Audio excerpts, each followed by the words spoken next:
Jamaah hadirin sekalian yang semoga dirahmati Allah Subhanahu wa taala. Maqalah Sayyidina Ali, beliau mengatakan bahwa al-haq bila nizam yaghlibuhul batil bin nizam.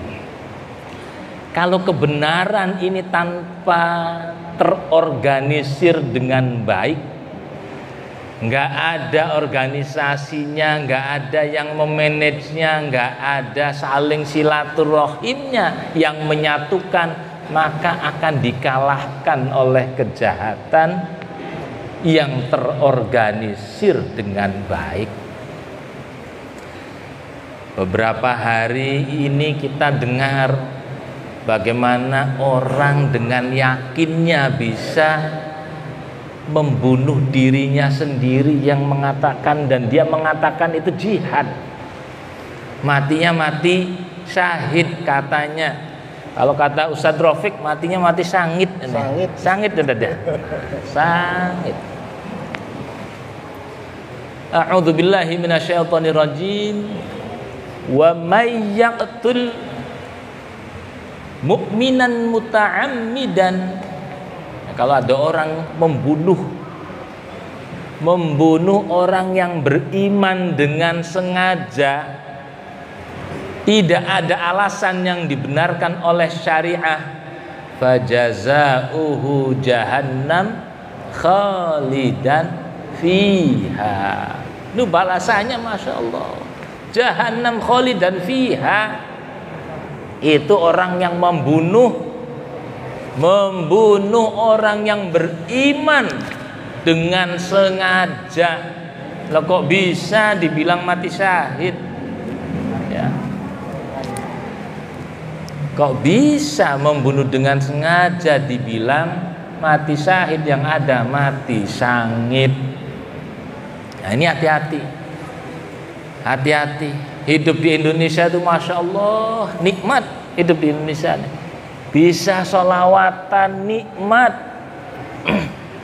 Saya kalau pas lagi bertugas haji, ini cerita dulu ya, cerita silaturahim ke Habib Zain bin Smith itu harus ngumpet-ngumpet. Kalau sudah kumpul di sana, para ulama kumpul, kita dengarkan bagaimana baca sholawatan, tapi tertutup, nggak kayak di sini terbuka, nikmat, pakai hadroh, tertutup di sana. Paling yang berani terbuka dulu almarhum Sayyid Muhammad bin Alwi Al-Maliki Al-Hasani, terbuka itu setiap haji orang datang ke sana. Menjelang ke Mina, biasanya udah mulai masuk Dzulhijjah, itu orang-orang kita jamaah-jamaah kumpul di sana untuk marhabanan, maulidan, nikmat sekali. Kalau di Indonesia kapan aja bisa,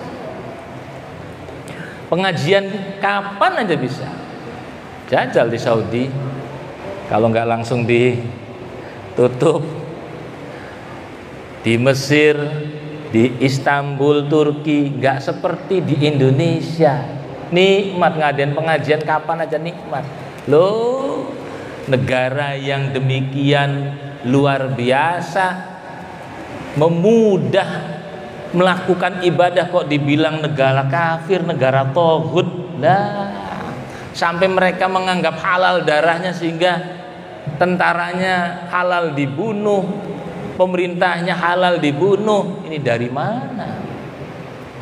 Kecuali pemerintahnya melarang sholat, gak boleh sholat, ya, melarang puasa, melarang orang melakukan ibadah haji, ya wajib kita perangi.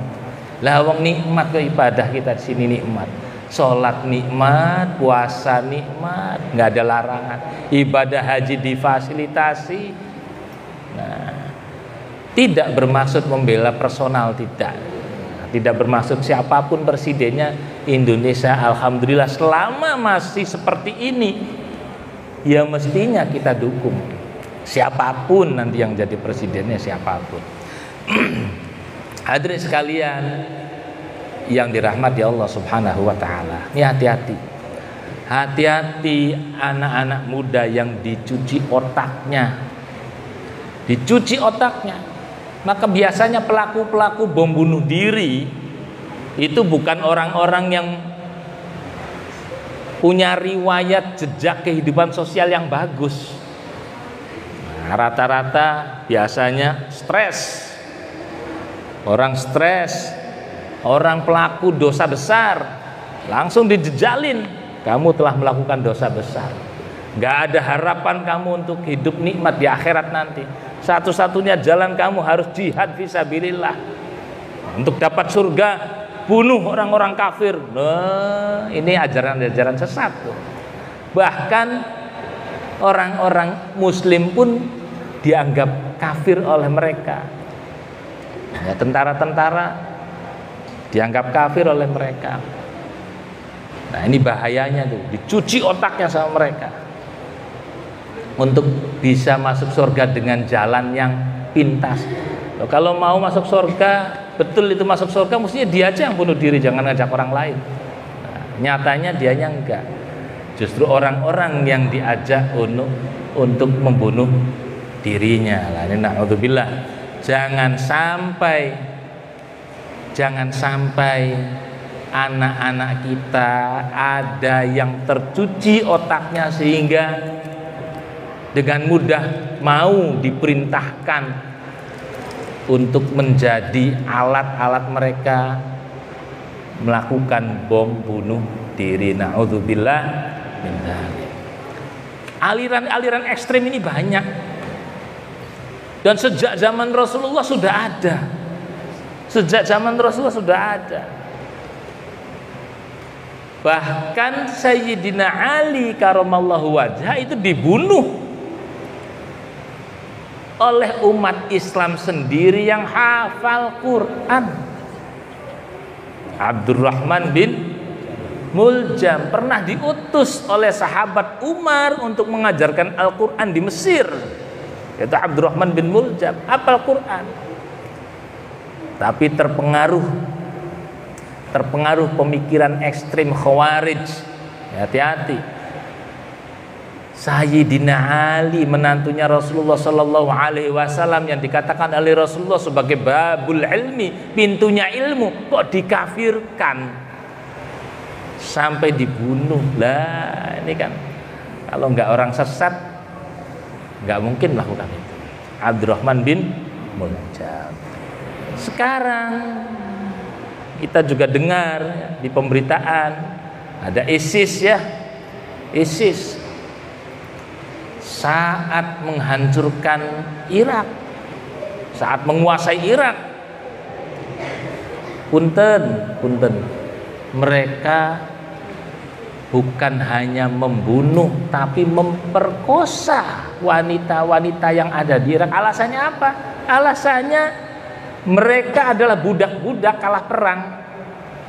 Kalau dikalah perang dianggap sebagai harta benda rampasan, budak-budaknya menjadi hak milik mereka sehingga mereka berbuat sesukanya. Ngakunya memperjuangkan khilafah Islam, ngakunya Islam dari mana? Yang tidak sesuai dengan pemikirannya ditembak dengan ucapan Allahu Akbar. Allahu Akbarnya benar, kalimatnya benar, tapi tidak pada tempatnya. Na'udzubillah min dzalik. Dan orang kita ada yang terpengaruh masuk ke dalam kelompok-kelompok ekstrim seperti itu. Maka kami dari Nahdlatul Ulama sebisa mungkin kita keliling, kita adakan kegiatan yang namanya Lailatul Ijtima. Nah, ini seperti ini namanya Lailatul Ijtima, malam berkumpul. Kita adakan zikiran, kita adakan ratiban, baca sholawatan. Karena apa? Jangan sampai kita yang banyak malah kita kadang-kadang ragu. Ragu apa? Banyak kelompok-kelompok yang mengatakan ini bid'ah, ini sesat, sholawatan nggak boleh, nih ratiban nggak boleh, nggak ada dalil dan sebagainya. Jangan sampai kita Apa iya ya ini sesat ya? Loh, jangan sampai kita yang banyak malah disesatkan oleh mereka pendatang, pemahaman impor, pemahaman dari luar yang datang ke Indonesia menyesatkan kita. Kitanya harus yakin lah, kalau nggak pernah kumpulannya malah jadi ragu nanti.